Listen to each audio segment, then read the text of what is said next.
Hi hello నమస్తే అండి. ఈ మండే మా డిన్నర్ అండి. వేడివేడి దోశలండి.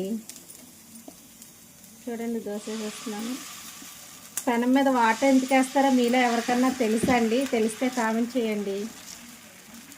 మరి మీ డిన్నర్ ఏంటో కామెంట్ చేయండి.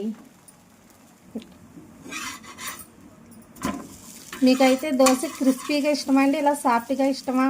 నాకైతే ఇలా సాఫ్ట్గా ఉండాలండి, క్రిస్పీగా అయితే అసలు నచ్చదు.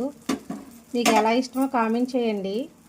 పండగ వచ్చేస్తుంది కదండి, మరి మీ పండగ పనులు ఎంతవరకు అయినాయి? మా ఇంట్లో అయితే అయిపోయినాయి అండి.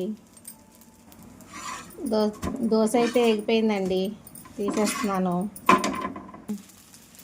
పెనం మీద వాటర్ ఎందుకు పోస్తారు అంతే అండి, కొంచెం వేడిగా ఉన్న పెనం కంట్రోల్ అవ్వడానికి పోస్తారండి, వేడి తగ్గడానికి. ఇది కూడా అట్ట అయిపోయిందండి, తీసేస్తున్నాను.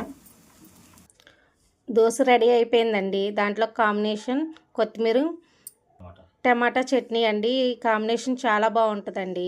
మరి మీ డిన్నర్ ఏంటో కామెంట్ చేయండి. మా వీడియో నచ్చితే లైక్ చేయండి, షేర్ చేయండి, సబ్స్క్రైబ్ చేయండి. Bye bye.